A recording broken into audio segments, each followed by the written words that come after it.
Boas tardes a todas e todos.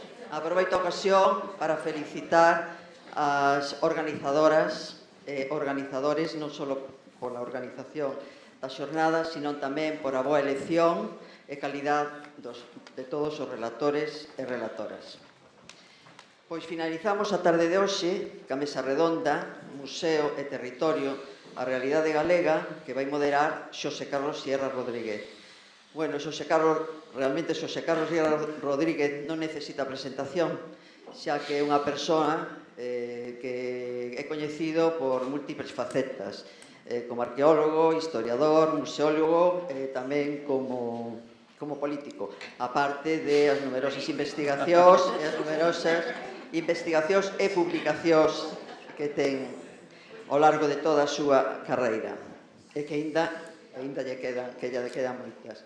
Bueno, para mí é unha honra presentar a Xosé Carlos Sierra, xa que con el iniciei a miña carreira profesional, eu como conservadora e como director do Museo das Peregrinacións de Santiago de Compostela. Ali estivemos xuntos hasta que o nombraron su director, creo que foi su director xeral de museos, algo así como de patrimonio.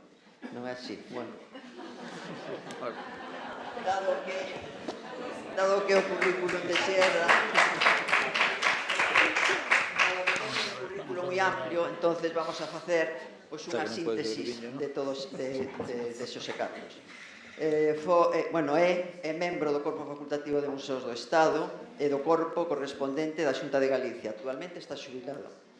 Impartiu docencia como profesor no numerario no Colexio Universitario de Ourense e na Facultade de Historia da Universidade de Santiago, nas materias de Prehistoria e Antropoloxía. Dirixiu o Museo das Peregrinacións de Santiago de Compostela, o Museo Etnolóxico en Ribadavia. Promoveu e dirixiu o equipo de estudo e redacción do Museo Galego do Viño. Foi representante de Galicia no equipo redactor da candidatura a UNESCO dos itinerarios da vide e do viño dos povos mediterráneos. Membro dos padroados do Museo Pobo Galego e da Fundación Vicente Risco. Integrante do Grupo Marcelo Macías de colaboradores do Museo Arqueolóxico de Ourense, membro da Asociación Profesional de Museólogos de España e exdirectivo da mesma. Colaborador da Asociación Galega de Antropoloxía Social e Cultural e do Instituto das Identidades do Museo do Pobo Galego.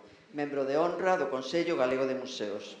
Nos últimos 35 anos centrou o seu traballo no campo da museoloxía, da etnografía e do patrimonio de interese antropolóxico. Damos a palabra aquí a Xosé Carlos. Bueno, el xa ten aí. Bueno,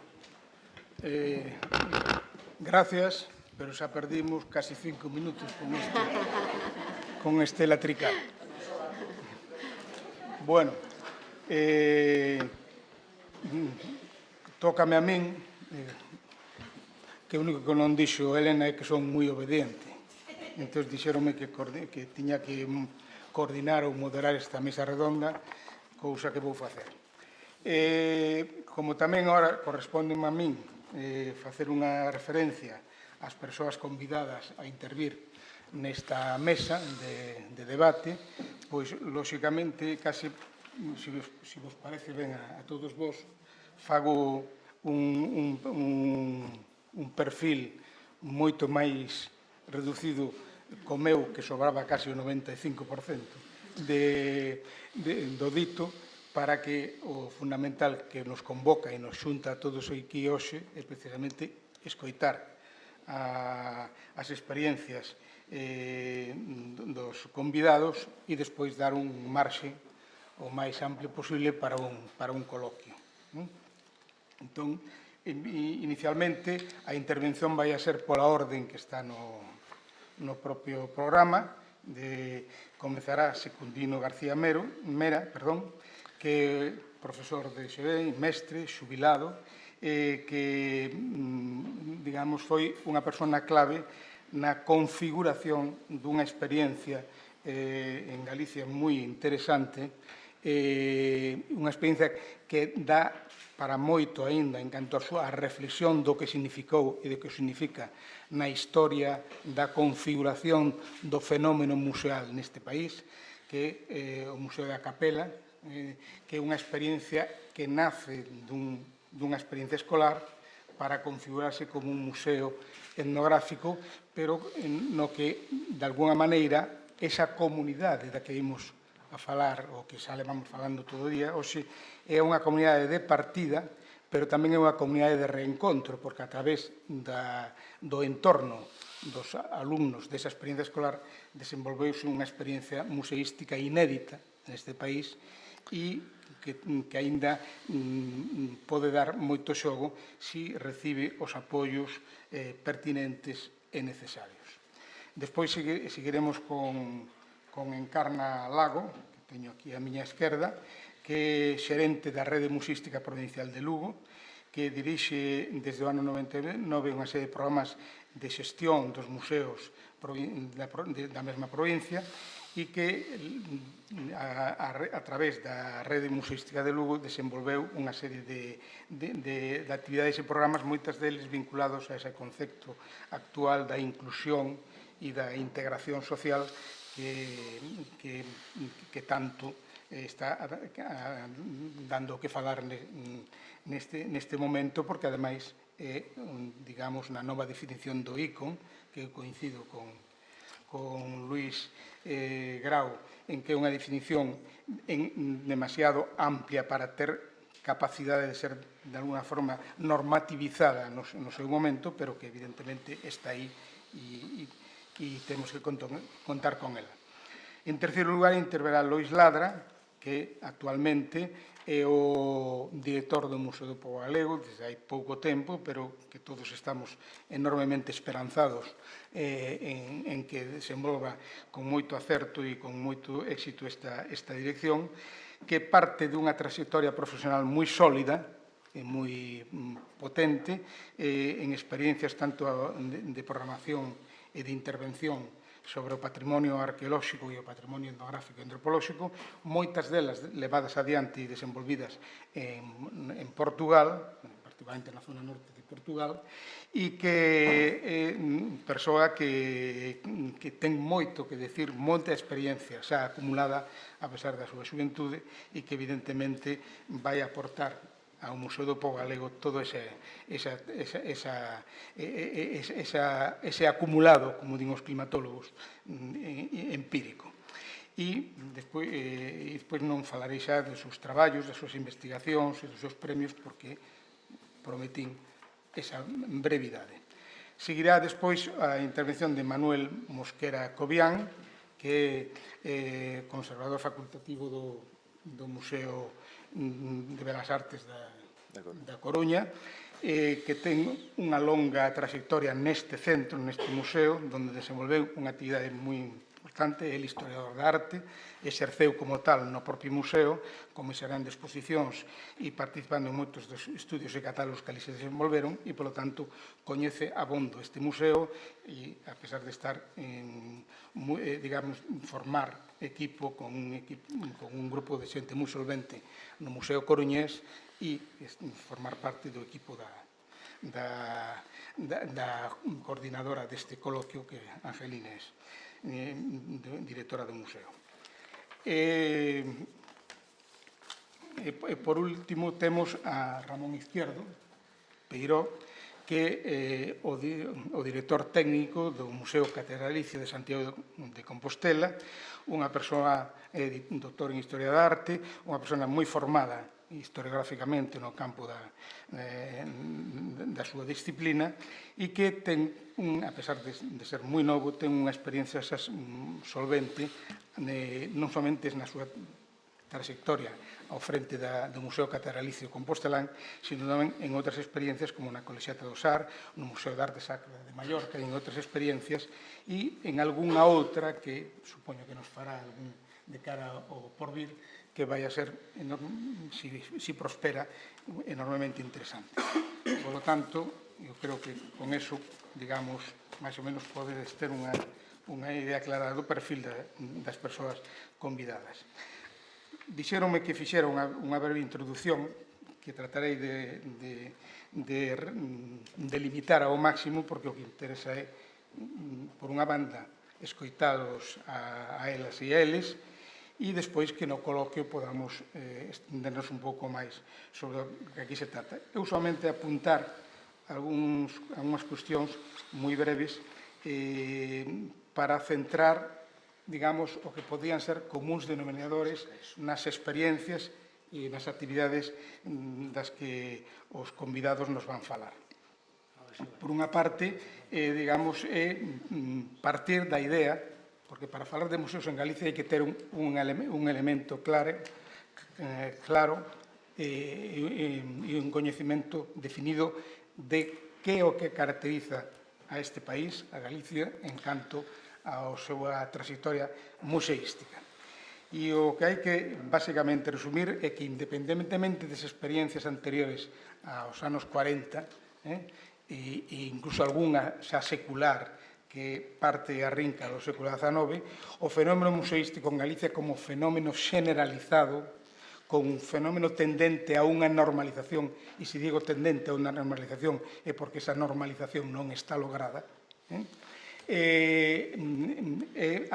tardía incorporación do museo como institución regular na paisaxe cultural deste país.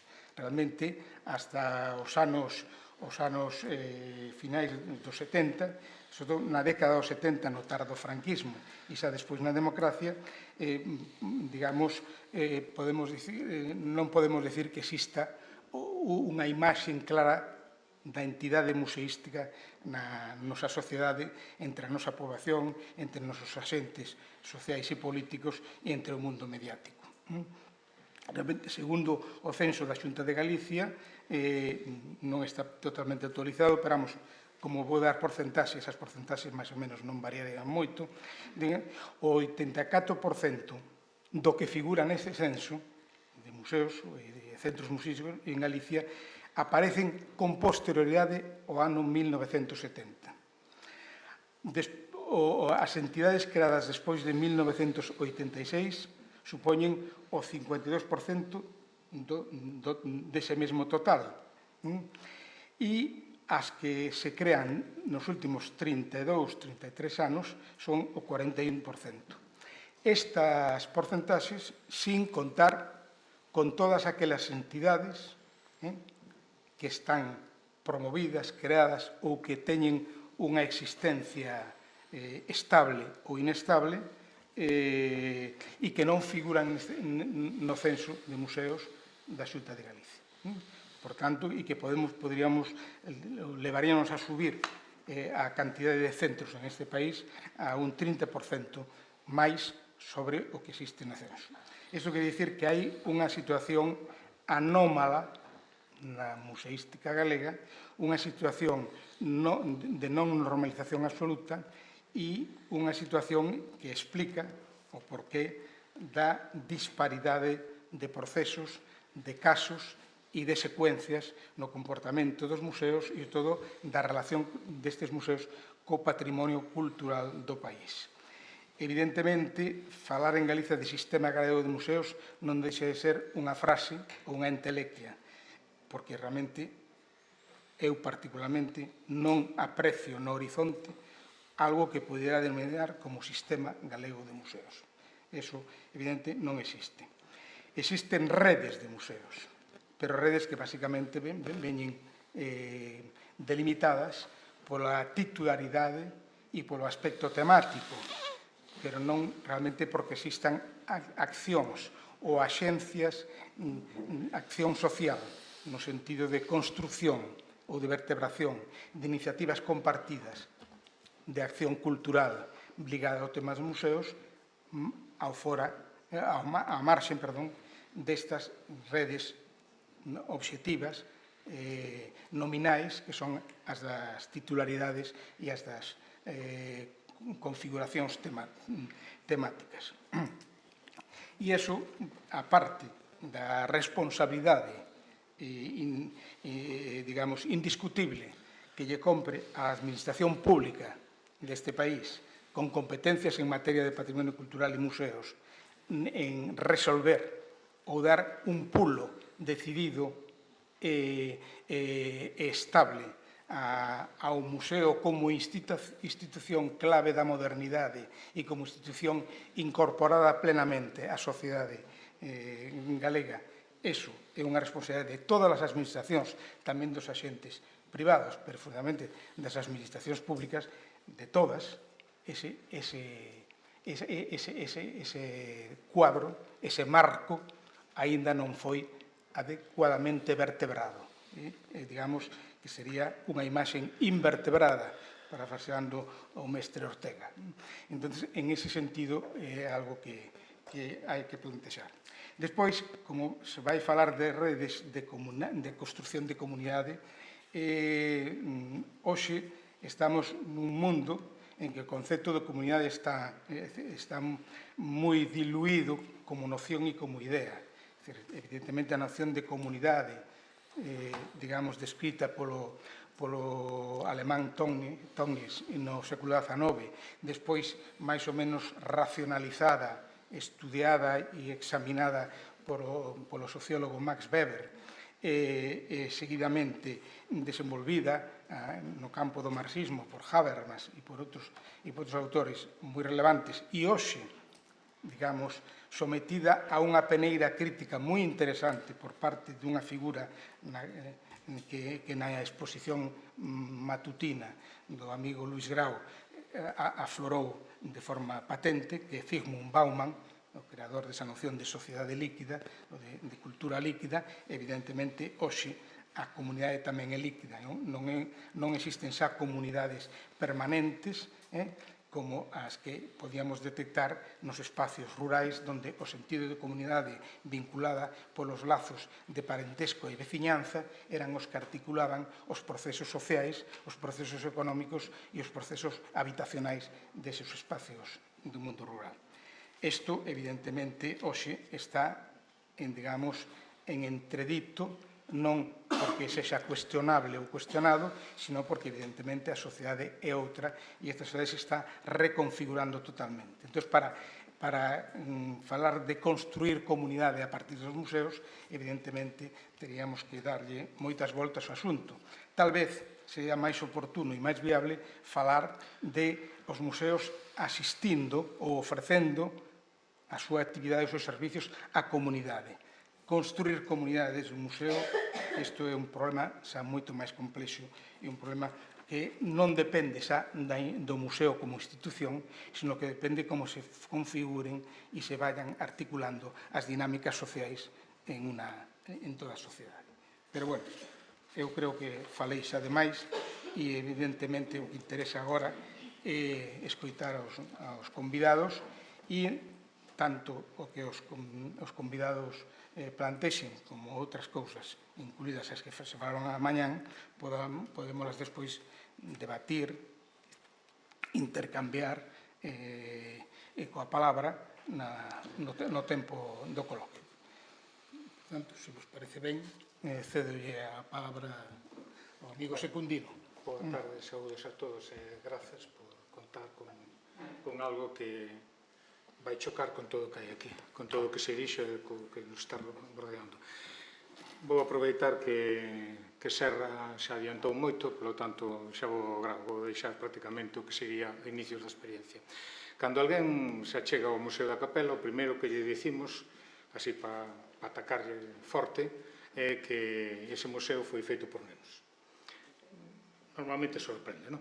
Bueno, pois, efectivamente, este museo surdiu dun casual, non é porque ninguén quixera facer un museo, ni moito menos, senón que foi froito dunha experiencia pedagóxica. A ver, digamos que de toda a experiencia pedagóxica, isto é o que, bueno, pois quedou máis aí, tuvo máis resonancia, máis coñecemento, máis, bueno, digamos que foi máis valorado, pero, bueno, está realmente no colexio, bueno, pois, que empezou no ano 79, era un colexio desexado, deuse a circunstancia que podía non darse, de que ali nos juntamos unha serie de mestres que estábamos ali porque queríamos, porque é unha zona rural, e prova disso é que casi todos, excepto os que se tiveron que marchar por aquelo da ESO,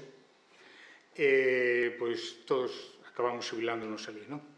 Entón, realmente, a partir do segundo ano de formación ao colexio, pois, bueno, ese grupo de profesores, máis a comunidade e tal, bueno, pois, estaba, que ademais, hasta o podo dicir memoria, porque estaba no ideario do centro, digamos, o que se chamaba daquela, que decía que un dos obxectivos básicos do colexio era un ensino contextualizado. O sea, realmente, hasta o dicía o papel escrito, digamos, unha escola que vive en contacto coa realidade e o medio na que se desenvolven os nenos, que a descubran, a coñezan en todos os seus aspectos posibles, pensando que son nenos, xeográfico, histórico, etc., coa finalidade de que se sintan protagonistas afectivos do mesmo. Isto realmente era o objetivo. A partir de aí, pois, cantidad de experiencias todo ao redor desto. Non sei, a ver se me aclaro. Así empezou. Así, simplemente. Seguimos. Isto xa, os nenos eran os protagonistas. Así hai xente de todas as edades. Algúns daqui ainda fuxe de XB. Bueno, esta línea non, recordades que en FB había clases de protecnoloxía, os que iban a religión e non iban a religión. Bueno, pois eses nenos que iban a protecnoloxía, que non iban a religión, bueno, pois facían, digamos, de restauradores e estas cousas. Para que teñan idea, así estaban un dos corredores do colexio. Estaba, a ver, ainda que ves hai un desorden, estaba con certo orden, estaba por seccións, etc. Como vedes xa daquela, pois hasta había un pequeno inventario que facían os nenos, etc. Bueno, os nenos desde o principio, cando aportaban algo, a súa familia ou iso, os nenos xa aportaban información das pezas. Quero dicir de que era, por que deixara de utilizarse, desde cando, etc. O sea, que sempre estuveron vixentes, digamos, ou actuaron con museo. Bueno, con museo, ca colección etnográfica. Paro aquí porque, bueno, esta é a presentación dun libro que tamén surdiu de toda esta experiencia, durante anos recoller na amplia camposa da literatura de tradición oral, pois contos, lendas, bueno, todo este mundo que non fixemos nos solos, que fixeron moitos colexios, non?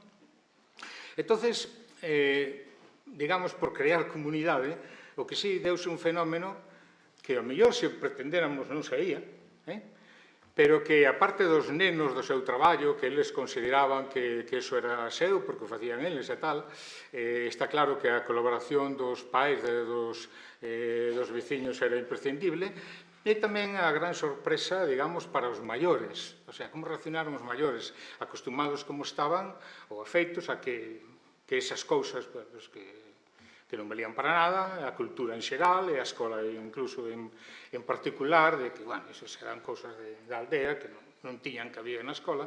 Bueno, pois eles, bueno, pois sentían orgullo, bueno, pois ao ver que as súas cousas, que eses cacharros que estaban tirados por aí, etc., pois que nas mans dos nenos pois pasaban a convertirse en cousas que interesaban ou que valían, ou que incluso que eran cultura, e que, bueno, pois que se convertiran en nobles peces de museo. Vamos a dar outra das cousas, porque si, teño que dicilo. Bueno, todo o que diga do colexio, que non vou dicir, é subxetivo, vale? Son 32 anos, e os meus compañeros estamos ali 30 anos, e, por tanto, o colexio é sagrado, vale? O colexio tamén é unha que moita xente que anda no mundo do ensino pois o coñece, moi recoñecido polo traballo sobre os xogos tradicionais. E máis, cando sacamos a colección do colexio, como nos parecía que o colexio volvía a ser un hospital, quero dicir, as paredes blancas e tan impolutas, entonces, como xa empezáramos, traballamos bastante dos xogos, a planta da baixa está toda dedicada ao xogo tradicional, unha exposición impresionante, a parte de arriba está dedicada ao que podía ser xoguete antigo comercial, e a un lado unha colección africana, e vas unha colección africana, bueno, pois un pouco porque eres coñecido e alguén che ofrece, que é impresionante. Bueno, pero iso deixamos. É un proxecto moi interesante que tamén ficou, que é o que quería comentar eu despois, de, bueno, que estas cousas, pues, o malo é que acaben. Bueno, entonces, vamos deixar o colexio, me punto, se despois queredes preguntar algo, tal. A partir no ano 2000, con eso de que empezaba eso, e con eso de que os mestres iban a empezar a xubilarse, que por lei de que lo de nacer antes, pois xubilaste antes. xa que era unha aportación dos veciños, sempre tiñamos a idea de reubicar eso, vale? Por un casual, un concelleiro, además digo isto porque é un concelleiro, non o concello, un concelleiro de Cultura, pois animou a ver se facíamos algo para reubicar eso. Moi ben. Creouse unha asociación entre o Concello, o Colexio e o Movimento Asociativo da Capela, despois foronse integrando os socios, que é o que empezou. Primeira misión, buscar un marcos ideais para montar esa colección. De casualidade, porque non é normal, a Igrexa cedeunos a Casa Reitoral, que é este edificio que está aquí, que aparte ten a súa historia porque foi casa prioral do Mosteiro de Cabeiro. Restaurouse, Proder pagounos a maño, e unha vez que xa temos o continente, agora hai que crear o contido, non? Entón, con outras cousas que había por ali, que estaban a medio de usar, etc., pois creamos o museo configurouse como unha rede de museos. Non é museos, en primer lugar, se hai alguén da Xunta, colección museística.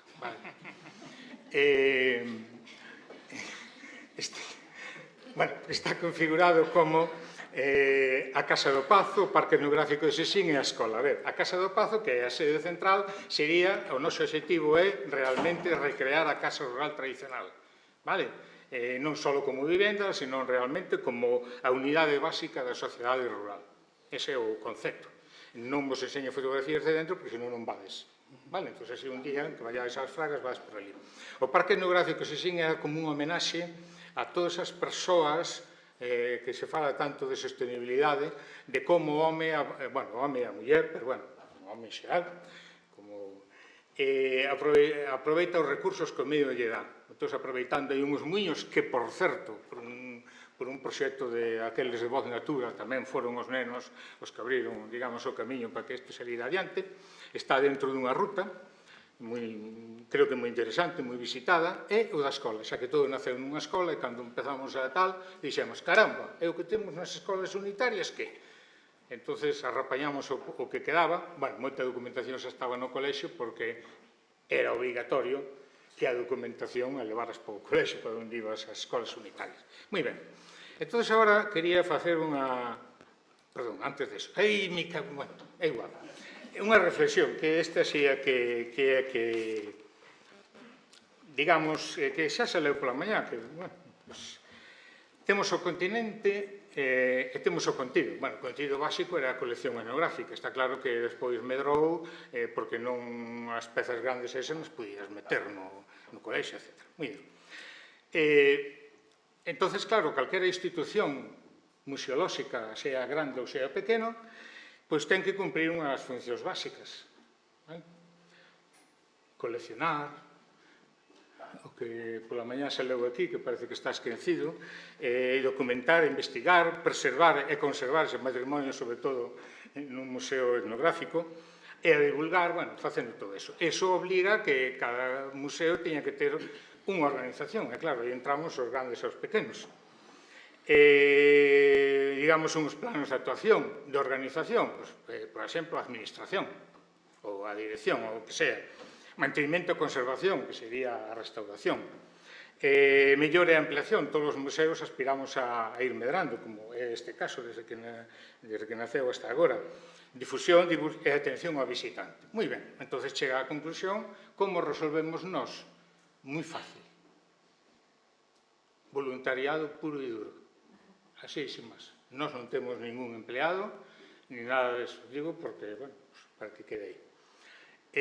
Voluntariado que, pois é os que están na xunta rectora, na directiva, digamos, e máis moita xente que nos apoia e tal, pero claro, isto, o voluntariado, algún día vai perder a fe, as cousas mudan e pode pasar que te recorrer ao compañeiro que xa se marchou de un museo vivo. Esperemos que non. Ben, entonces, estas funcións hai que facelas. Mira, que sea con voluntariado, da forma que sea, ou como sea, hai que facelas, ao menos con mínimo de día. Nos, o único contrato que facemos é cunha persoa que temos de mapa que nos faga o inventario e a catalogación, e no verán contratamos unha persona para abrir todos os días. porque senón o horario é domingos e festivos, vamos nós, e, bueno, máis, por suposto, por semanas, se veñen colexios ou veñen a asociación, ou se alguén o pide, tampouco hai. Entonces, que agora ao que iba, que non son cousas do outro mundo, ni nada. Entonces, ao marxe destas actividades que temos que facer, quer dicir, nós temos que as pezas non rompan, nós temos que atender ás redes, como a todo o mundo, como a todo o mundo. Bueno, pois a marxe destas actuacións xeradas polo propio funcionamento de calquera museo, tentamos desenvolver un amplo programa de actividades, estou copiando porque a propaganda que temos, variadas, abertas, fomentadoras da participación, de todos coa finalidade de coñecer ou de divulgar o museo e crear comunidade. E, aparte, nos consideramos que esas actividades sí que son vitais para garantizar a supervivencia do propio museo como un ente máis ou menos vivo. Van rápido. Se había unha de atrás, convocamos un premio de investigación, facemos roteiros, bueno, a ver, están estes, pero, bueno, podían ser outros. Algúns grandes, pero vedes que pasan polo museo. O sea, por exemplo, ese dos castelos, pois é desde o castelo de Andrade, cerca de Pontedeume, hasta o castelo de Moeche. Ben, é igual. O camiño San Andrés, porque pasa por ali. Con iso sí que facemos comunidades. A ver, facemos comunidade, quere dicir, nós temos unha base de, a mellor, de entre 50, 60 ou 100 sendeiristas que, por apoio moral, pois, veñen con nós. Por suposto, isto é autoxestionado, quere dicir, son eles os que pagan, Temos unha que facemos todos os anos, quer dicir, no mes de abril, normalmente, que é coñecendo, camiñando pola capela, andamos dela. Que pretendemos con isto? Porque, claro, a xente conoce os sitios, pero os turistas van sempre polo mesmo sitio. Para entrar a Cabeiro van polo mesmo sitio porque é o que está señalizado. Entón, nós o que intentamos é que a xente non só da capela, senón tamén de fora, coñeza a capela, coñeza o patrimonio da capela, sobre todo desde o punto de vista etnográfico. Son cada ano diferenciadas, porque non vamos a facer sempre o mesmo. Seguimos, temos unha ruta diseñada por nós, que se chama Máis a dos Eidos, que é esa facémola casi a diario, con grupos e sin grupos, e se non facémola durante todo o verán, que é, digamos, a casa, digamos, o museo, a casa como institución non é só a casa e as fincas que están ao lado, a casa tamén é o medio, quer dicir, son os montes, as fragas, os ríos, etc. Entonces, esta ruta está pensada para ver como o home aproveitou os recursos que lle dá o medio dunha forma sostible, etc. Digamos que é un pouco de homenaxe a todas esas persoas que durante séculos conservaron o noso patrimonio paisaxístico, polo menos. Bueno, no mes de maio facemos isto, que pon aí aprazada, porque este ano o tempo non o permiteu. A ver, isto tamén o facemos solo 2 anos, solo levamos 2 anos. Por qué? Porque a experiencia interesante do colexio morreu. Cal era interesante a experiencia do colexio?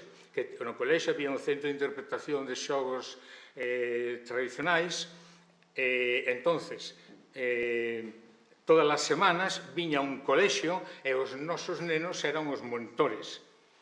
Entonces había overbooking, quer dicir que logo se acababa. Pero que pasou? Con eso de la pandemia parou, pero por que parou? Porque o ano anterior xubilárase o mestre que levaba eso. Entonces xa non se rehabilitizou e agora no colexio hai un pequeno museo, un centro de interpretación que, bueno, está morto. Sempre traballos co medio ambiente, que agora facemos cunha asociación.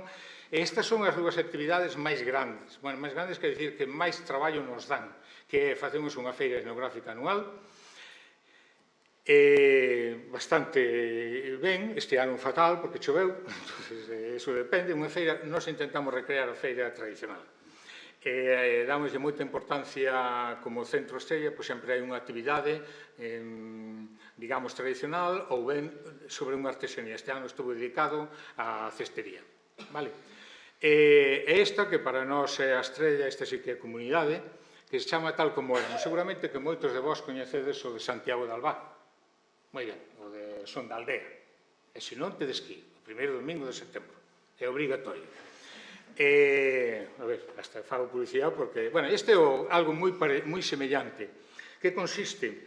Empezamos no ano 1941 e partindo da historia elaboramos unha ruta teatralizada, que iso non só hai que escribir os guións, porque son 2 horas e pico, senón que tamén hai que ensayar, e o máis bonito é que os actores son paisanos, normales e corrientes, que desde o mes de abril hasta agosto se escorren e ensayan como se foran profesionais. Está dividido en estacións, bueno, hai un vídeo se quería, pero bueno, non dá tempo.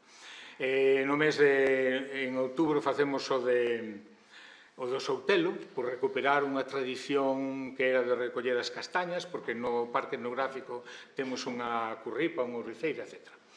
Estaba mirando aquí o compañeiro, pon o café de memoria, non sei se copiaches ti ou copiei o que ti.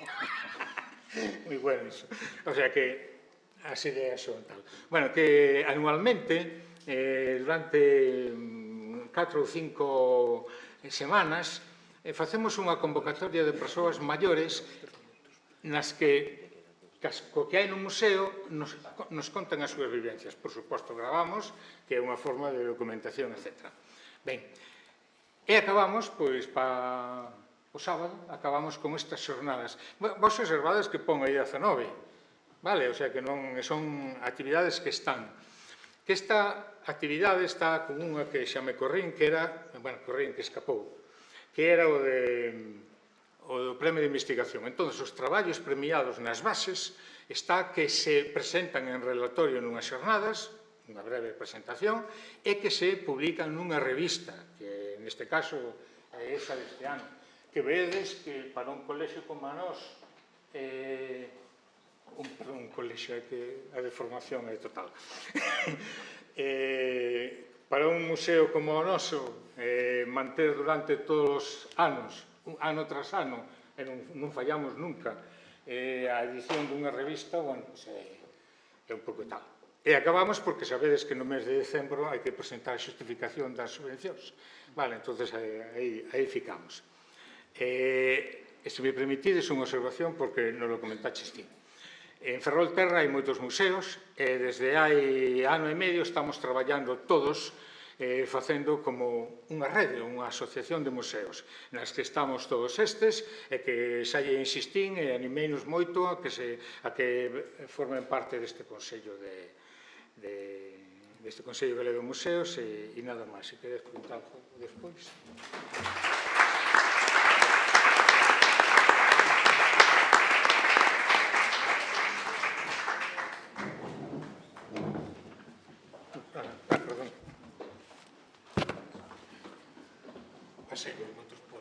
No.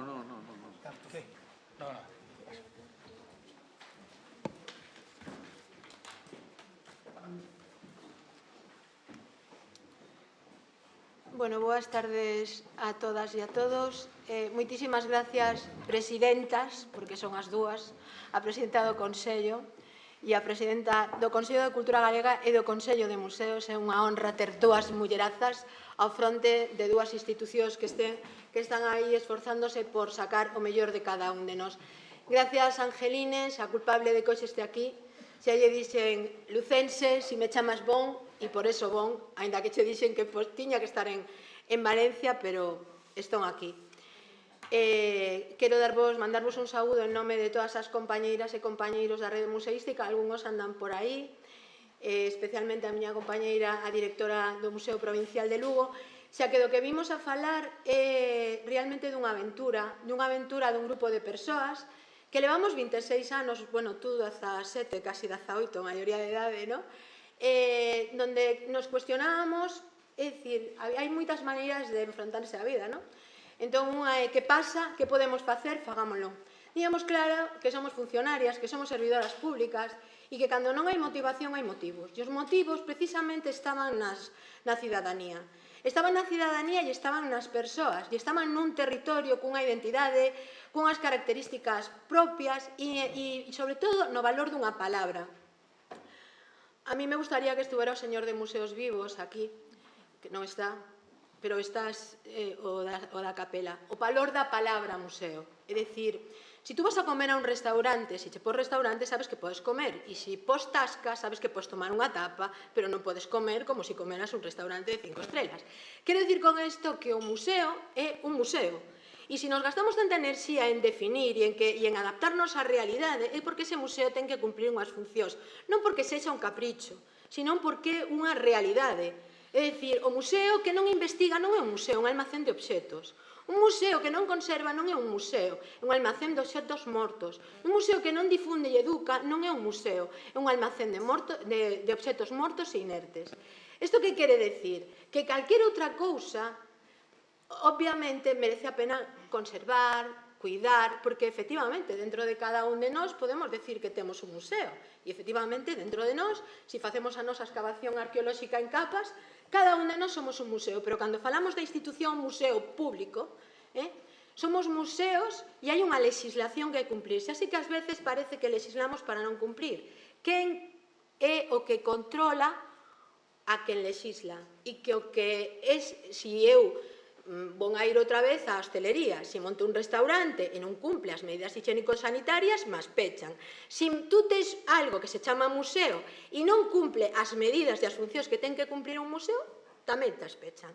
Quero dicir con isto que fai moitos anos, no ano 99, por unha serie de circunstancias alleas realmente á equipa que en aquel momento estábamos, por cuestións de amor, vímonos aí abocadas a asumir a responsabilidade de xestionar un museo. Naquel momento era a equipa dese Departamento de Educación ou dos vigilantes guías que estábamos, Antonio Reigosa, San Ramiro Cuba, Francisca Buín, José Manuel Mendoza, María Losada Montenegro, Lucía de Quit, máis eu, máis un pequeno equipo técnico que tamén había xa unha bibliotecaria, estaba tamén, bueno, enseguida se incorpora María Quiroga, Ofelia Carnero con un contrato tremendamente reducido, bueno, eran unhas circunstancias, éramos moi pouquiños. Pero, lóxicamente, nosotros asumimos a responsabilidade que nos vimos, de repente, que nos temos que facer cargo de algo que se tiña que chamar museo, pero que onde estaba a investigación desde que marchara Felipe? Onde estaba a conservación? En maus de quen estaba a restauración? Porque hasta anos despois que entrou Blanca Besteiro non tiñamos unha restauradora titulada. Onde estaba a equipa técnica? Hasta que Aurelia Balseiro se fai e se pon a fronte dos departamentos científicos non o había. Pero non podíamos perder, porque o día a día era o que había que facer. Tiñamos moi claro que estábamos nese territorio que tiñamos que ser capaces de ter un microscopio e un telescopio. O microscopio era de mirar do máis micro do noso territorio, porque estábamos falando dese momento, era o Museo Provincial de Lugo e o Museo de San Paio de Narla, antecedente do que foi a rede museística. Todo está inventado. É dicir, Felipe cando traslada ali a sección de etnografía, realmente xenera o xerme do que vai a ser os antecedentes da rede museística. Non nos lo inventamos, non? Entón, me gustaría, en base ao valor da palabra, porque parece que normalmente gastamos moita enerxía en definir, en utilizar palabras, pero eu creo que é moi importante que pensemos tanto as etimoloxías das palabras como as accións que son necesarias. Falábamos dun concepto, falábamos dunha definición, falábamos dunha institución pública que ten que estar ao servicio das persoas, que as coleccións son testemunhas humanas, que, lóxicamente, esas testemunhas humanas albergan e son fontes primarias de coñecemento, e que podíamos facer? Bueno, pois daquela, xa digo, a ver, a sorte que éramos novos, con ganas e non sabíamos o tempo que iba a durar aquela historia. Entón, de momento era como se fora o primeiro e o último día. Vamos a mueblar el chiringuito, entonces vamos a coñecer a comunidade, vamos a mapear, imos a aprender, imos a reflexionar, imos a comunicarnos, imos a actuar, sobre todo a actuar, imos a planificar, porque a diferencia entre unha xestora e unha soñadora é ter un plan.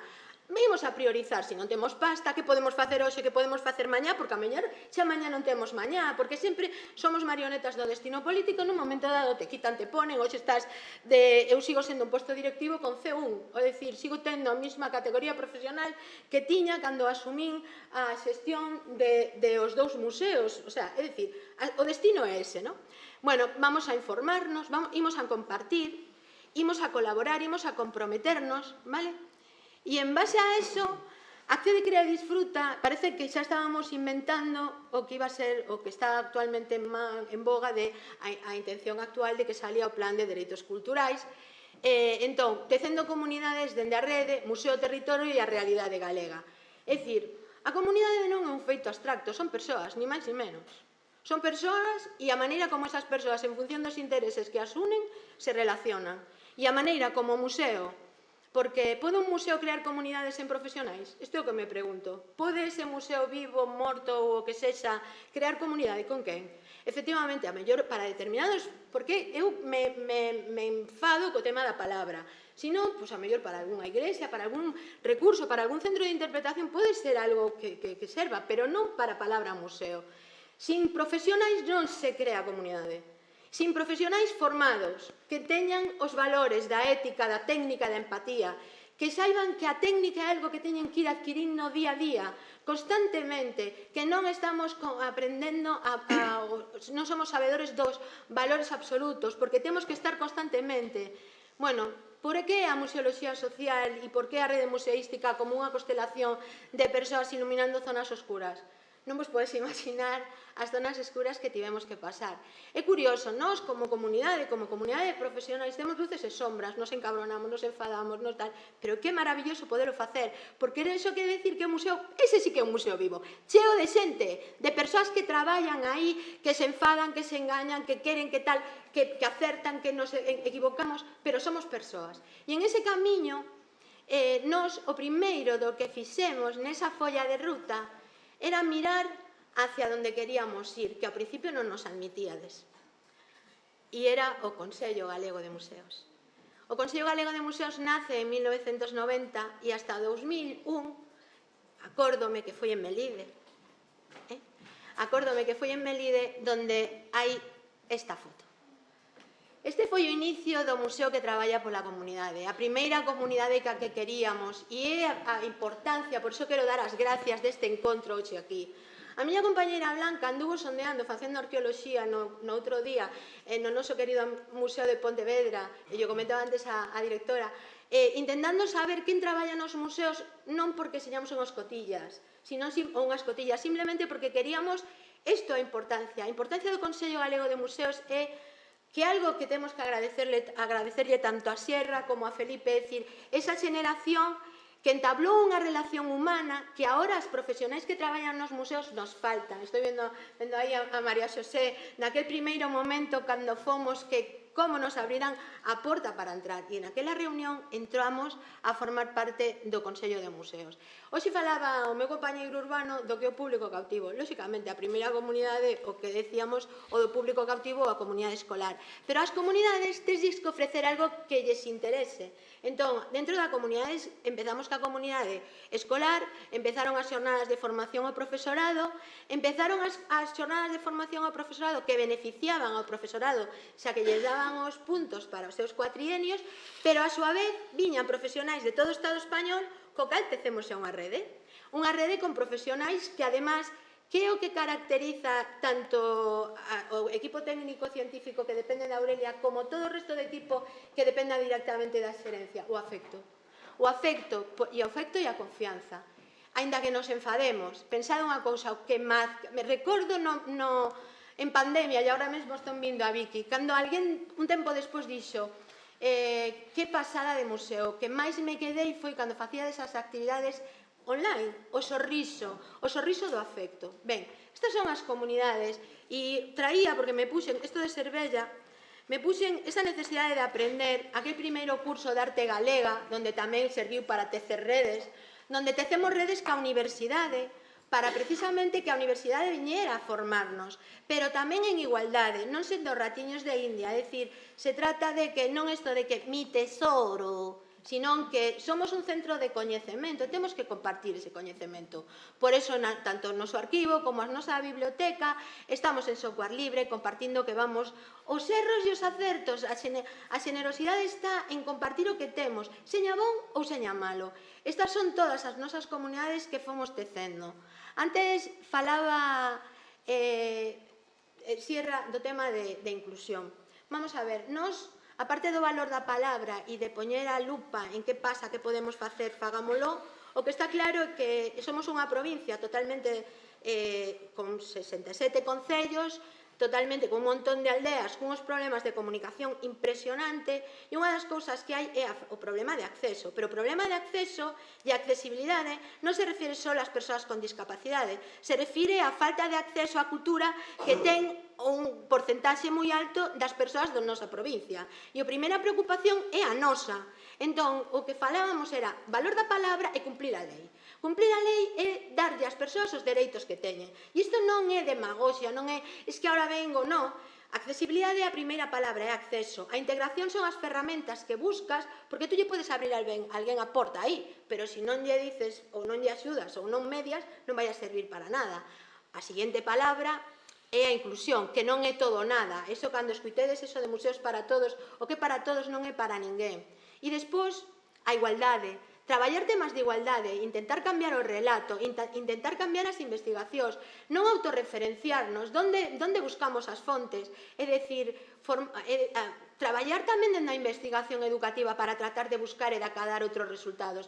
Aí toda a equipa que están investigando nos departamentos tanto científicos como técnicos da rede museística, estamos nos esforzando moitísimo con todos os erros que cometemos en isto, en cumplir a lei e buscar novas formas para soterrar, para desenterrar esas historias non contadas, porque antes decía o meu querido amigo Luis, que cada vez que te escuito é unha gozada, unha vez máis, decías, los museos son levantados por el poder e están llamados a cuestionarlo. Bueno, pois iso é o que facemos o día 30 de xuño de 1999, dende esa data é o que levamos facendo en 4 museos, luitando contra todo, tendo un síndrome de impostura de que narices están pintando aquí, este equipo técnico que non sabe de que va, unha gerente que, no tal, escuitando cantidad, ter que buscar que nos legitimen fora, legitimarnos fora, porque a día de hoxe somos un referente en poñer as persoas no centro, en nada máis.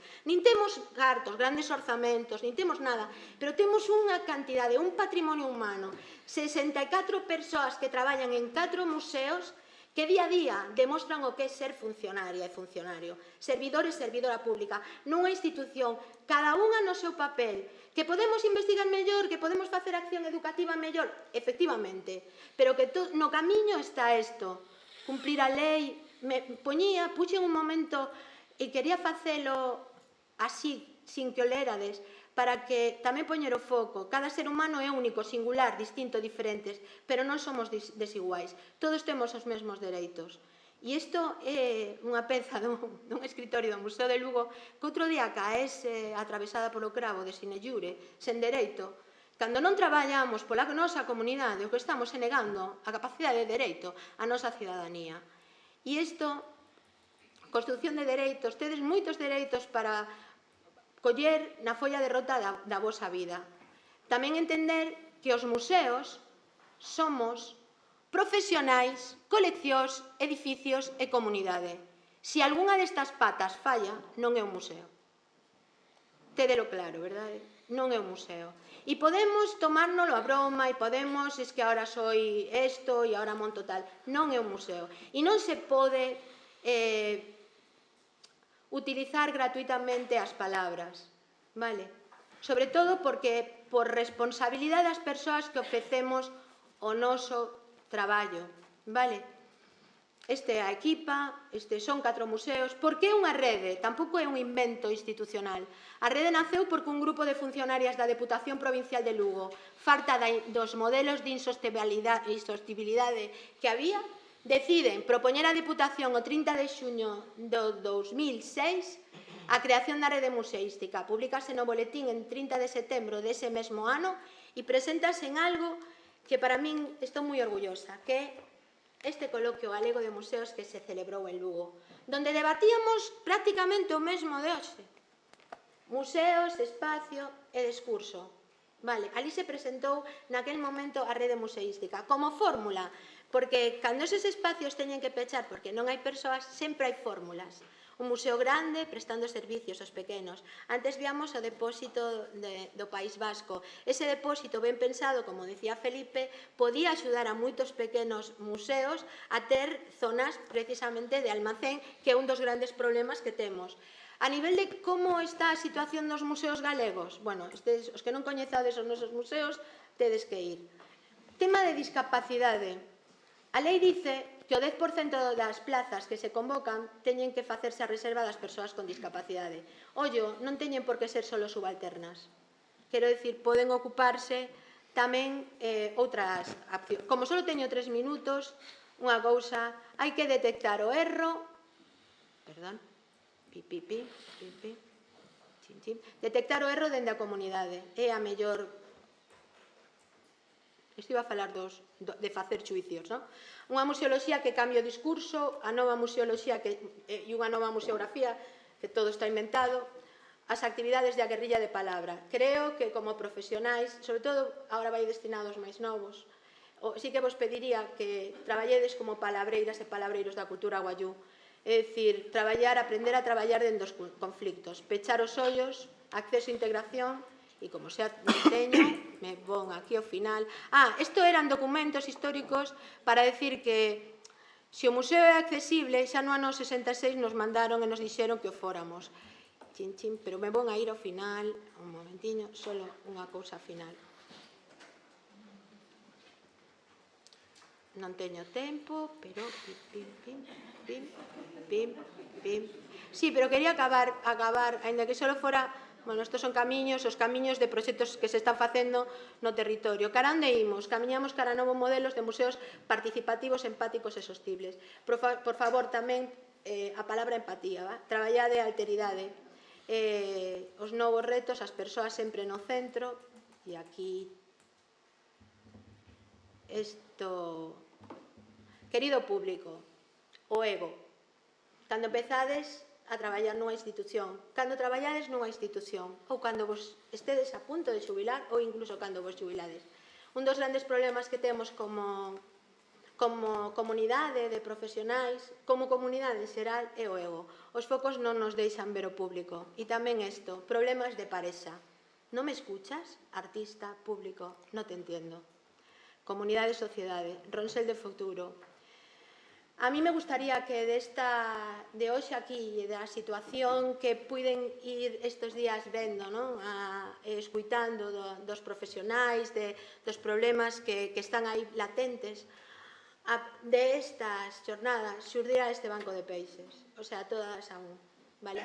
É dicir, non permitades que vos silencien. E gracias a todas e a todos.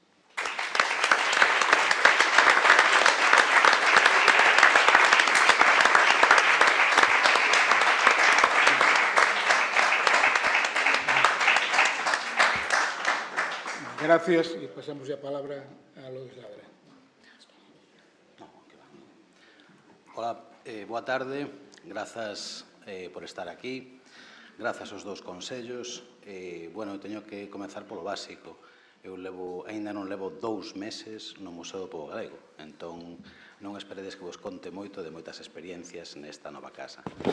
O que sí, non tiña pensado comezar así, pero quero retomar unha frase de Luís Grau que pronunciou en Carna, porque estou en total desacordo e vos vou dicir por qué. Los museos son creados por el poder. O Museo do Pobo Galego non foi creado polo poder. Foi creado polo pobo. Foi creado por unha comunidade. Museos e comunidade. Comunidade e museos. De acordo. Creo que me estades entendendo todos perfectamente. Eu tamén é público. Ben, o que vou. Os museos poden crear comunidade e as comunidades poden crear museos. Eu, cando comecei a pensar no tema de comunidades e museos, inmediatamente veu na cabeza unha imaxe de círculos concéntricos. De círculos concéntricos que irían de máis pequeno a maior, empezando por esa comunidade que creou o museo, no ano 76, fundando un padroado, que ainda existe, somos un caso único en Europa. Tamén hai outro tipo de comunidades. Bueno, de feito, o museo créase para unha comunidade, o Museo do Pobo, o propio nome xa o indica.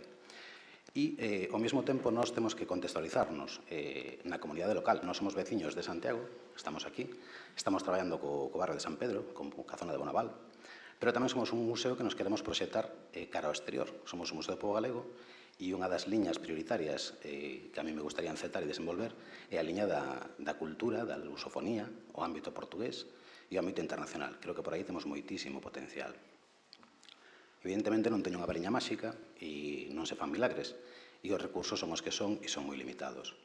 Pero sí temos unha longa traxectoria, unha longa experiencia de interactuación con estas comunidades, tanto a nivel local como a nivel autonómico. Trouxen a chuleta porque, xa vos digo, eu levo 2 meses e non podo falar por min mesmo, pero creo que sí hai que recoñecer os méritos dos departamentos. E concretamente o departamento ODEAC, o Departamento de Educación e Acción Cultural, ten desenvolvido varios programas, como o tal Cafés da Memoria, do que se falaba, o de Historias dun lugar, de Bonaval, que estamos desenvolvendo agora mesmo, e que se trata basicamente de traer a historia que se creou nunha quinta da Cruz en Viseu, que é un distrito portugués no cal tiven a oportunidade de vivir aí moitos anos, e a partir desa biografía dese edificio, quen pasou por ali, quen habitou, quen viviu e quen lle deu sentido a ese edificio, agora facemos o mesmo con nós, co edificio de Bonaval, non? Sabedes que o edificio non é propiedade do museo, é propiedade do Concello, tamén a igrexa é propietaria da igrexa de San Domingos de Bonaval, e estamos facendo esa biografía, non? O sea, encher de vida, encher de comunidade ese museo. Tamén temos os proxectos O futuro dun legado, A voltas co baile, o proxecto didáctico Antonio Fraguas, etc. E temos o apoio, o Arquivo de Patrimonio Oral, que, como sabedes, estamos subindo contidos prácticamente todos os días, non?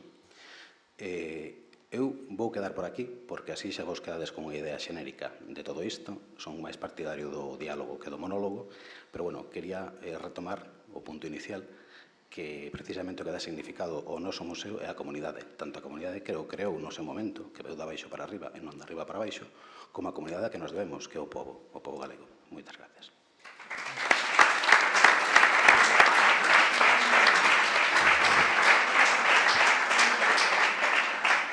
Bueno, gracias, Lois.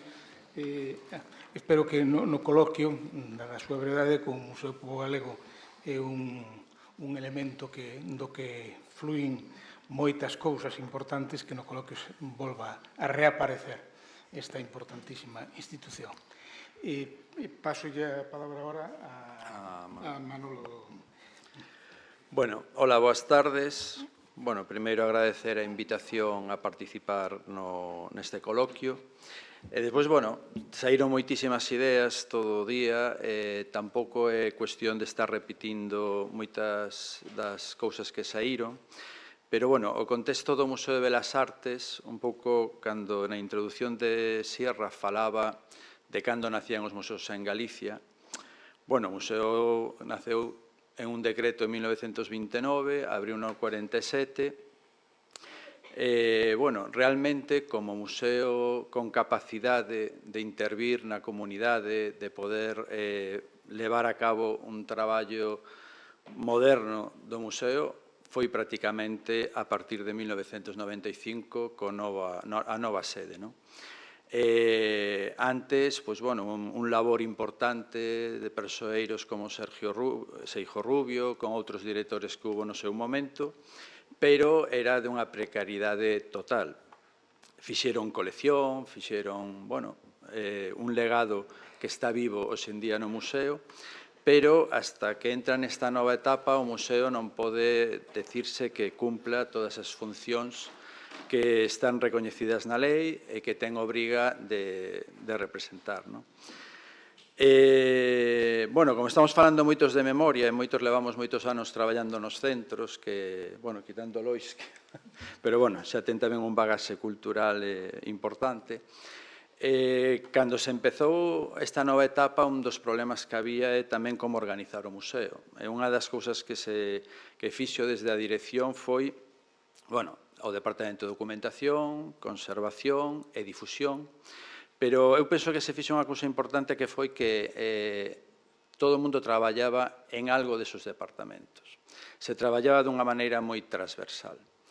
Nun primeiro momento, o que se quiso implantar foi dar a coñecer a colección, todo o programa educativo do museo, empezaron unha política de exposicións temporais que, bueno, comenzaron nesa época, non no 95, porque o museo abriu sin exposición temporal porque se decidiu que non había exposición temporal. En un mes hubo que montar unha exposición por si decidían entrar na sala de exposición temporal, non? Pero o programa hasta prácticamente o ano 99 non empezou o programa de exposicións temporais do museo. Bueno, o museo fixo moito esforzo en que todas estas áreas do museo podesen empezar a poñerse en funcionamento. E na área de difusión a que, bueno, nos últimos anos estive eu máis vinculado, pois, bueno, o prioritario foi o mundo escolar. Eso que sempre de unha maneira tan peyorativa se chama público cautivo, bueno, non sei por que ten ese concepto tan peyorativo, non? Porque a través de todo ese mundo de educación se fixeron moitas comunidades. O outro día, o sábado, estaba no museo, estaban unhas profesoras xubiladas, que acudían a unha exposición temporal, a unha visita dunha exposición temporal, e con elas creamos toda a ferramenta, fixemos unha comunidade moi importante para cambiar todo o discurso e a maneira de traballar na educación do museo. Eran profesoras que traballaban na zona de Carballo, que traballaban todas en unitarias, e con elas diseñamos, xunto con elas, todo o programa educativo do museo, sobre todo para infantil e primaria. E siguen asistindo ao museo. Bueno, eso foi unha parte moi importante do labor de comunidade. Pero, bueno, sempre nos quedaba o problema da comunidade máis cercana. O museo está, para os que non son de Coruña, dirán que nunha zona céntrica da Coruña. Eso, hoxe en día, ninguén dúbida deso. Pero cando o museo abriu no barrio que abriu, era un barrio que está no centro da Coruña, pero era un barrio marxinal. Viña dunha etapa moi dura, unha zona de Coruña onde estaba o barrio do Papagayo, unha prostitución moi degradada. As portas antes de estar o museo, o convento das Capuchinas era un sitio de trapicheo. Vivían o que se chaman ocupas, non? Era un sitio moi marxinal dentro da cidade. E despois o museo está bueno, os que somos de Coruña sabemos que Coruña ten moita identidade de barrios. De feito, Lois hoxe díxome, son dos mallos, non? O sea, eso marca moitas cousas en Coruña. E nós estamos nun límite en el distrito 15.002, que é Monte Alto, barrio tamén icónico da cidade. Estamos na zona de pescadería e, sobre todo, na parte de Monte Alto que pertenece ao museo, patrimonialmente foi un barrio arrasado. Todo que hai, o único que queda de valor patrimonial é a parte das monjas, o que temos, onde está a Sala Goya, a Sala Sargadelos, porque de aí cara a Monte Alto se arrasou prácticamente todos os valores patrimoniales que había no museo. E unha das cousas que queríamos facer, que fixemos con un grupo do CPI Zaleta, é recuperar esa memoria do barrio, non? Porque o que sí que queda é, a través da toponimia, de moitos vestixos, que hai que mirar con moita dificultade para eles. Está na Rúa do Sol, hai un dispensario modernista, que, bueno, Ana sabe ben que se salvou por los pelos, porque se pensaba tirar Bueno, quedan moi pouquiños elementos. E o que fixemos foi un traballo con os educadores do museo para, en aquel momento, Laura e Jaime, para traballar con un colexio de Zalaeta, un colexio de primaria, cos de quinto e sexto de primaria, para recuperar toda esa memoria da cidade. Traballouse con Xurxo Souto, con xente do barrio de Monte Alto, para recuperar a vida de Monte Alto. É un barrio transformado. De feito, hoxe en día está sufrindo un proceso de gentrificación total. Non tanto polo turismo como en Santiago, pero sí polo fenómeno traballadores de Inditex, que son os que están arrasando totalmente, que traen moitas cousas boas á cidade, pero todo o barrio de Campo da Leña, toda a zona de Monte Alto, é un sitio de moda para vivir. Entón, o que queríamos era recuperar toda esa memoria e fixose un traballo bastante, bueno, con eles, que serviu despois para incrementar e levar a outros centros e incorporar tamén moitas veces as dinámicas do equipo. Despois, en educación, estamos implantando uno que se chama Territorios, que empezou este ano, que o que queremos é traballar con centros que non estén na Coruña, con centros de outras zonas de Galicia. Bueno, empezamos este ano, pero a estrategia está moi verde e temos que ver a maneira de poder traballar con centros lonxanos ao noso medio. Porque non somos un museo da cidade da Coruña, que hoxe en día está reconocido institucionalmente, pero podo asegurar que hai 30 anos pois moita xente da cidade nin o valoraba, pero o que queremos é traspasar esas líneas da cidade. Históricamente foi un museo provincial, pero eso desapareceu, en un momento dado desapareceu a palabra provincial, e somos un museo da Coruña, pero, bueno, nós temos unha vocación de máis alá do que é da área metropolitana da Coruña. E temos, bueno, sinceramente, unha vocación tamén galega, e queremos traspasar tamén o que é a fronteira. E nos últimos anos, nesta identidade diluída na que vivimos, empezamos a traballar con grupos de inclusión social, todo un proxecto de identidades, que agora tamén ten unha continuidade en un novo que empezamos este ano que se chama Tender Pontes, para chegar a moitísimas zonas da cidade onde o museo non estaba. Gracias a identidades que traballamos con colectivos de migrantes, de riscos de exclusión social, violencia de xénero, con grupos de mulleres da Cruz Roja, exiliados políticos, con un grupo moi variado, estamos chegando a moitas das zonas da cidade como, que ao mellor a xente que non é de Coruña non lle di nada, pero a Raña, o Portiño, Bens, son barrios totalmente marxinais dentro da cidade e, gracias a ese traballo, estamos facendo comunidade. A comunidade se fai tamén a través duns obradoiros con artistas da cidade, e o que, un pouco na liña do que di Encarna, nos aí vamos con moitísima humildade, Estamos traballando con colectivos que, en principio, temos un museo bastante canónico, histórico, que, chegamos aí aos anos 70 de milagro na arte, pero, a imaxe que ten todo o mundo é século XVII, XIX, e as vanguardias primeiras do século XX, Pero o que queremos é, a través da arte, a través das emocións, a través de traballar a plástica con eles, que empecen a vivir o museo e a crear relación co museo. Estamos, xa levamos varias edicións e o que sí que hai unha serie de colectivos que están asistindo dunha maneira habitual a todos estes obradoiros, e o que estamos conseguindo é que se sintan partícipes do museos. O colectivo emigrante, sobre todo, os que están chegando así en patera, pois sí que é un colectivo que varía moito, pero as mulleres das Rañas, as mulleres do Portiño, que son poblados gitanos que aínda, viven dunha maneira bastante precaria, son mulleres que hoxe en día están indo ao museo dunha maneira habitual. E, aparte, a través deste proxecto de identidades, están empezando a participar en outras actividades do museo. Están empezando a sentir o museo como algo propio.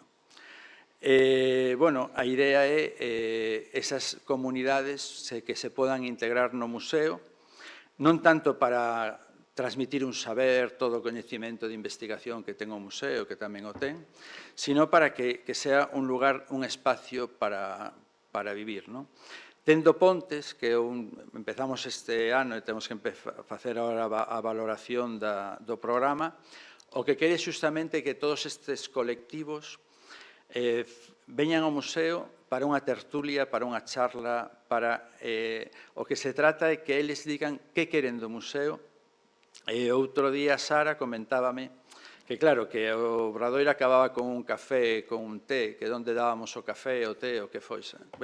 Non o falamos, pero, xa buscaremos un sitio e unha maneira, a directora non o sabe isto, pero, temos que buscar agora un espacio dentro do museo onde se poda rematar o taller falando e con unha tertulia. E sempre con esa idea, sobre todo, de non imponer ese legado cultural que temos, que somos moi conscientes que moitas veces a xente lle pesa, retrae a xente do museo. Ao mellor os museos etnográficos ou outro tipos de museos, pois, bueno, o mundo cotidiano das pezas, pois, pero claro, cando estás con Rubens, estás machacando con Rubens, parece que todo o mundo, pois xa estás aí creando un distanciamento. Pero, bueno, se pode chegar a toda a nosa colección de maneiras moi distintas. Outro día se fixo con un colectivo, traballaban as mans, e se fixo unha visita polo museo falando das mans dos cadros, unha cousa tan sinxela. Tamén a través de identidades empezamos a entrar en colectivos como o Cárcere de Teixeiro, como o Centro de Reinserción que está na zona da Torre. E o que queremos é potenciar toda esta parte de identidades, de tender pontes para crear comunidade. Porque o fin último que ten estas iniciativas é crear comunidade, que o museo sexa parte da Coruña, desas comunidades que moitas veces están moi afastadas do museo. Pola miña parte, nada máis. Gracias.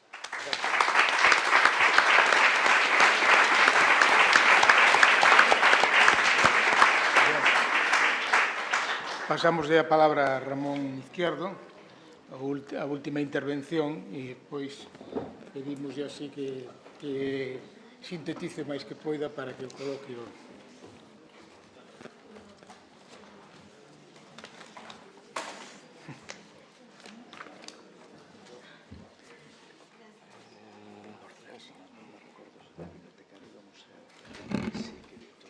Ben, grazas. Boa tarde.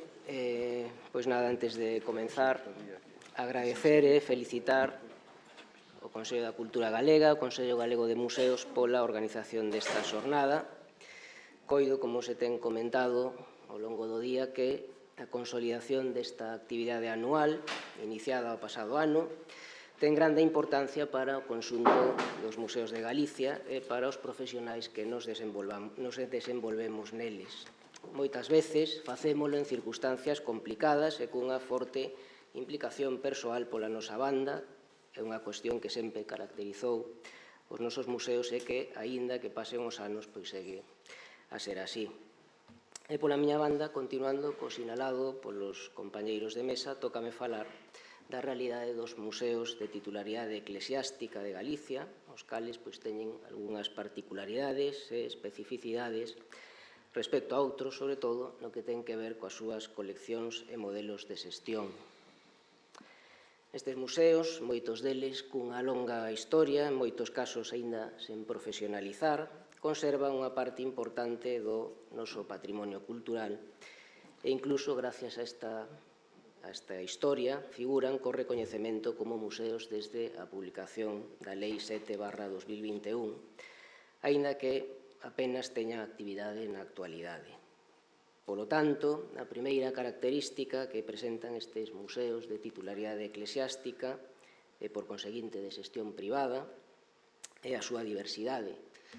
Diversidade de coleccións, desde arte sacra, arqueoloxía, pasando pola historia local ou de sitio, a diversidade de espazos, generalmente ocupando áreas específicas en edificios históricos, caso das catedrais ou de pazos episcopais ou de igrexas, a diversidade de modelos de xestión, ás veces a cargo das propias dióceses ou de parroquias, de cabidos, de fundacións, de asociacións e incluso, en algúns casos, de empresas que teñen subcontratada a xestión, diferentes niveis de profesionalización, desde os que contan con facultativos e técnicos especializados ata os que dependen de eclesiásticos ou de comunidades religiosas, e diversidade de recursos en función da súa localización, os seus ingresos, número de visitantes, aportacións públicas ou privadas que reciben, etc. Como ocorre en moitos outros colectivos, tamén hai que falar de certa falta de interacción entre estes museos, aspecto no que, en algúns casos, foise avanzando nos últimos anos, como logo veremos.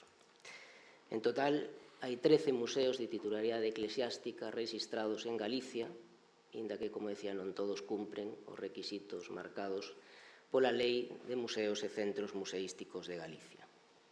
E a situación xeral de moitos destes museos de titularidade eclesiástica coido que é preocupante. En moitos dos casos, os centros dependentes das catedrais pasaron a ser xestionados por empresas turísticas que carecen da mínima xestión museística e se limitan a manter abertos de forma regular o seu acceso e normalmente asociado á venda de produtos complementarios, caso de audioguías ou de guías de visita e demais. Un modelo que, como digo, estendeuse nos últimos tempos, pero que parece que, sen embargo, comeza a ser cuestionado e incluso empeza a haber catedrais e monumentos que están a cambialo, o que, na miña opinión, é moi positivo. Por outra banda, hai pequenos museos e coleccións visitables de diverso tipo que apenas poden manter a súa actividade. Moitos tiveron que pechar as súas portas cos riscos que iso supón para as súas coleccións. Por outra banda, tamén hai, sen embargo, novas positivas no ámbito destes museos, con proxectos recentes como o renovado Museo Diocesano e Catedralicio de Lugo, que ademais un dos máis antigos de España na súa categoría, ou o proxecto en marcha actualmente para a creación dun novo Museo Catedralicio Diocesano en Tui. Ben, certamente, a marxe de toda esta situación se atopa o Museo Catedral de Santiago, que nas últimas décadas tivo un crecemento importante en todos os seus ámbitos e que avanza cara ao seu centenario que terá lugar no ano 2030. Trátase dun museo que pasou por diferentes fases ao longo da súa historia, que tivo varios peches para acoller nos seus espazos destacadas exposicións temporais, e que nos anos 90 do século pasado, aproveitando proxectos relevantes no eido da recuperación patrimonial, caso do coro do Mestre Mateo, foise profesionalizando pouco a pouco. Este foi o punto de partida para unha modernización que se acelerou no ano 2011, cando a Fundación Catedral pasou a xestionar toda a parte cultural da Catedral Compostelá, incluíndo o seu museo, que supón, ademais, a fonte principal de ingresos para o seu funcionamento, permitindo, por exemplo, afrontar a conservación e mantemento da propia catedral e das súas coleccións artísticas e desenrolar diversos proxectos museísticos que foron poñendo en valor os seus fondos, en ocasións, en colaboración ou coa participación de administracións e de outras institucións. Ben, os fins do Museo Catedral de Santiago, que o nome oficial que se adoptou no ano 2013, cando se redactou o seu plan museolóxico, son conservar, investigar e difundir as coleccións artísticas da Catedral Compostelá, unha triple liña que está presente en todos os programas que desenvolvemos no museo desde entonces. Programas que sempre comenzan polo estudo correspondente e polos traballos de conservación precisos para, finalmente, ir desenvolvendo os proxectos de difusión que van levando a sociedade os resultados daquelas tarefas previas. Deste xeito, na última década, non só se levaron a cabo estudos monográficos sobre determinadas pezas ou coleccións dos fondos catedralicios, e tamén se levaron a cabo restauracións e actuacións de conservación preventiva, senón que tamén se foron desenvolvendo exposicións temporais, programas de visitas, publicacións, proxectos digitais e outras actividades para a difusión desas pezas ou coleccións. Entre os programas desenvolvidos destacan o dedicado ao Mestre Mateo, que incluíu a publicación dunha monografía, a exposición celebrada no Museo del Prado, a creación dun novo espacio museístico, todo un proxecto de difusión paralelo.